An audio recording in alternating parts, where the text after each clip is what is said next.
Oh, bah, bien, vous savez, c'était une réunion pour gérer les affaires courantes, si je puis me permettre, et puis être capable de se projeter un petit peu sur les jours et les semaines qui viennent, même si leur déroulé ne dépend pas de nous. Qu'est-ce que vous attendez du président de la République maintenant ?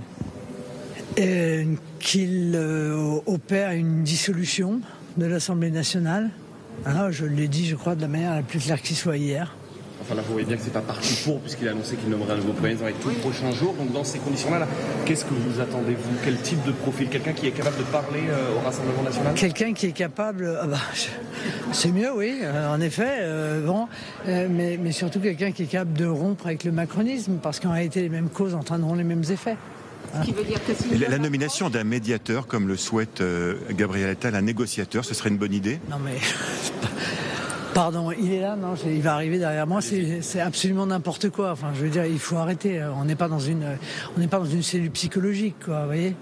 Voilà, c'est soit il y a un Premier ministre qui est capable de trouver une voie pour ne pas être censuré quand il présentera son budget, soit ce Premier ministre n'est pas capable de trouver une voie. Et dans ces cas-là, eh bien, on reposera évidemment sur la table la question de la dissolution, mais pas pour le plaisir, pas par caprice, juste parce que c'est le seul moyen en réalité et le meilleur moyen de notre Constitution pour pouvoir sortir d'une crise politique qui pourrait, au fur et à mesure du temps, se transformer en crise de régime. Il y a un nom qui revient régulièrement, celui de Sébastien Lecornu. Qu'est-ce que vous pensez de cette hypothèse ? Je ne répondrai absolument pas à l'ensemble des rumeurs lancées par Emmanuel Macron, qui adore ça. Hein.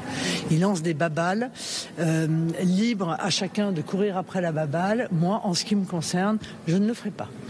Mais à vous entendre, ce ne sera pas une censure automatique. À vous entendre, vous dites pas de censure automatique quand même. On peut Jamais nous n'avons été dans un état d'esprit de censure automatique. Jamais. Nous avons toujours été clairs, nous avons toujours été transparents, nous avons toujours dit, et notamment pour les budgets, quelles étaient les aspirations qui sont celles de nos électeurs et que nous entendons défendre. Donc nous n'avons jamais été dans un état d'esprit de censure automatique. Mais il faut bien dire que manifestement les premiers ministres se suivent et se ressemblent et ne semblent pas tirer les leçons des échecs de leurs prédécesseurs, ce qui pose une certaine difficulté.